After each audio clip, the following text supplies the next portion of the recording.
ಎಲ್ರಿಗೂ ನಮಸ್ಕಾರ. Universal channel ನಿಮ್ಮೆಲ್ರಿಗೂ ಸ್ವಾಗತ.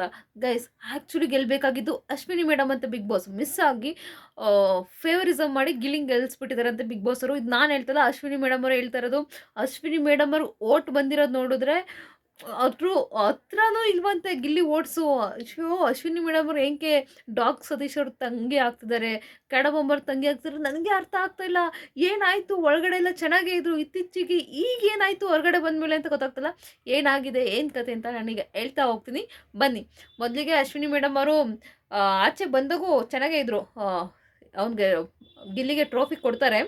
ಟ್ರೋಫಿ ಎಲ್ಲ ಸೀನ್ ಎಲ್ಲ ಮುಗ್ದ ಎಲ್ಲ ಹೊರಗಡೆ ಬರ್ತಾರಲ್ಲ, ಕೇಳ್ತಾರೆ ಗಿಲ್ಲಿ ಗೆದ್ದಿದ್ದು ಹೆಂಗೆ ಅನಿಸ್ತು ಅಂತ. ಅವನು ಈ ಡಿಸರ್ವ್, ಅವ್ರನ್ನ ಮತ್ತೆ ಮಗ ಗೆಲ್ಲರೆ ನನ್ನ ಖುಷಿನೇ, ಆ ಥರ ಅಂತೆಲ್ಲ ಪೋಸ್ ಕೊಟ್ಟರು, ಅಷ್ಟೆಲ್ಲ ಮಾತಾಡಿದ್ರು. ಇದ್ದಕ್ಕಿದ್ದಂಗೆ ರಾತ್ರಿ ಕೇಳಿದು ಬೆಳಗ್ಗೆ ಆಗೋಷ್ಟರಲ್ಲಿ ಬೇರೆ ಇಂಟರ್ವ್ಯೂಗಳಲ್ಲಿ ಆಳೆ ಬೇರೆ ಏನೋ ಹೇಳ್ತಿದ್ದಾರೆ. ಅಲ್ಲ, ನಿಮಗೆ ಗಿಲ್ಲಿಗೆ ಏನು ಅನಿಸ್ತು ಅಂತ ಒಬ್ಬರು ಕೇಳಿದ್ರೆ, ಅವನು ಬನಿಯನ್ ಹಾಕ್ಕೊಂಡು ಬಡವ್ರ ಥರ ವೇಷ ಹಾಕ್ಕೊಂಡು ನಟಿಸಿ ಗೆದ್ದ ಅಂತ ಹೇಳ್ತಾರೆ. ಬಡವ್ರ ಮಕ್ಕಳು ಬೆಳಿಬೇಕು, ಆದರೆ ಬಡವ್ರ ಥರ ನಟಿಸೋರು ಗೆಲ್ಲಬಾರ್ದು ಅಂತಾರೆ. ಇನ್ನೊಬ್ರು ಕೇಳ್ತಾರೆ, ನಿಮಗೆ ಗೆಲ್ಲಬೇಕಿತ್ತು ಅನಿಸುತ್ತಾ ಅಂತಂದಾಗ, ನಾನೇ ಗೆಲ್ಲಬೇಕಿತ್ತು, ಆ್ಯಕ್ಚುಲಿ ನನಗೆ ಬಿದ್ದಿರೋ ಓಟ್ ಅಕ್ಕಪಕ್ಕನೂ ಇಲ್ವಂತೆ ಅವನು. ಆಮೇಲೆ ನನಗೆ ಇನ್ಫಾರ್ಮೇಷನ್ ಬಂತು, ನನಗೆ ಅವನಕ್ಕಿಂತ ಎಲ್ಲರಷ್ಟು ಓಟು ಬಿದ್ದಿದೆಯಂತೆ ಅಂತ ಹೇಳಿದ್ರು. ಅಂದರೆ 100 ಕೋಟಿ 120 ಕೋಟಿ ಈ ಥರ ಬಿದ್ದಿರುತ್ತೆ ಓಟು.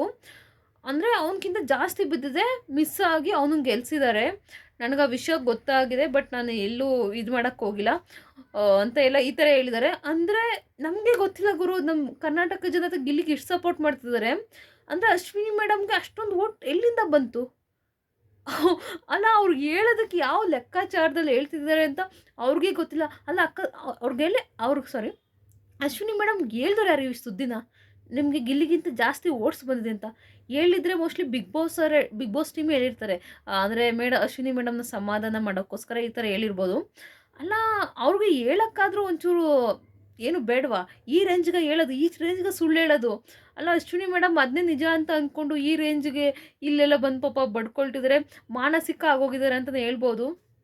ಹೋಗ್ಲಿ ಬಿಡಿ, ನೆಕ್ಸ್ಟ್ ದಿನ ಇನ್ನೊಂದು ಸ್ವಲ್ಪ ದಿನ ಬಡ್ಕೊಳ್ತಾರೆ ಎಲ್ಲರೂ, ಅವ್ನು ಗೆಲ್ಲಬಾರ್ದಿತ್ತು ಹಾಗೆ ಹೀಗೆ ಅಂತ.